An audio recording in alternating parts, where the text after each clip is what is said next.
নমস্কার, আপনারা দেখছেন রিতার রান্নার গল্প। আমি রিতা। আজকে আমি দই ডিম করে দেখাবো। তার জন্য আমি ডিমগুলোকে সিদ্ধ করতে দিয়েছি। কড়াইয়ে তেল দিয়ে দিলাম।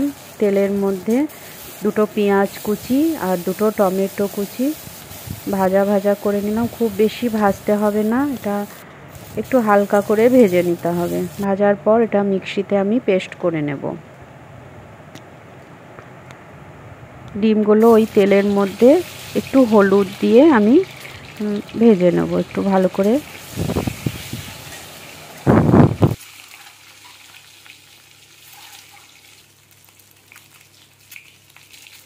গুলো ভালো করে ভাজা হয়ে গেল। ডিমগুলো আমি এক এক করে তুলে নিলাম।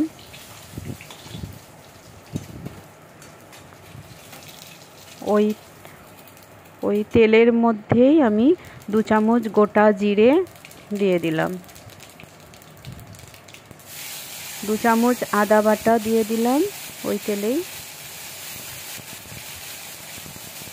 দিয়ে একটু ভালো করে নাড়িয়ে নিলাম।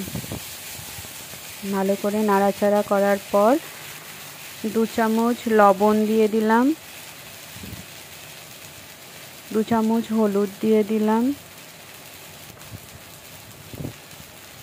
2 চামচ জিরে গুঁড়ো দিয়ে দিলাম আর 2 চামচ ধনে গুঁড়ো দিয়ে দিলাম। এগুলোকে ভালো করে আবার নাড়াচাড়া করে নিতে হবে। ভালো করে নাড়াচাড়া করে নিলাম। তারপর একটু অল্প 3টে কাঁচা লঙ্কা দিলাম, আপনারা বেশিও দিতে পারেন। তারপর যে পেস্টটা টমেটো আর পেঁয়াজ বাটা যেটা ছিল সেটা ওর মধ্যে ঢেলে দিলাম। ভালো করে নাড়াচাড়া করে নিলাম। ওর মধ্যে একটু জল দিয়ে ধুয়ে ওই জলটা দিয়ে দিলাম ওর মধ্যে। তারপর 1 মিনিট মতো ওটাকে কষিয়ে নেব কিছুক্ষণ। তারপর ওর মধ্যে 4 চামচ আমি টক দই দিয়ে দিলাম। টক দইটা দেওয়ার পরেও ভালো করে নাড়াচাড়া করে নিতে হবে।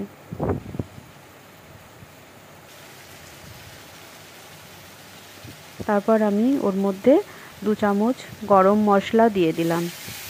গরম মশলাটা দেওয়ার পরও একটু ভালো করে শুকনো করে নাড়াচাড়া করে নিতে হবে। শুকনো করে নাড়াচাড়া হয়ে গেছে। এবার আমি জল দিয়ে দিলাম ওর মধ্যে। জলটা দিয়ে দিলাম, একটু নাড়াচাড়া করে নিলাম। নাড়াচাড়া করে নেওয়ার পর আমি ডিমগুলোকে ওর মধ্যে দিয়ে দিলাম।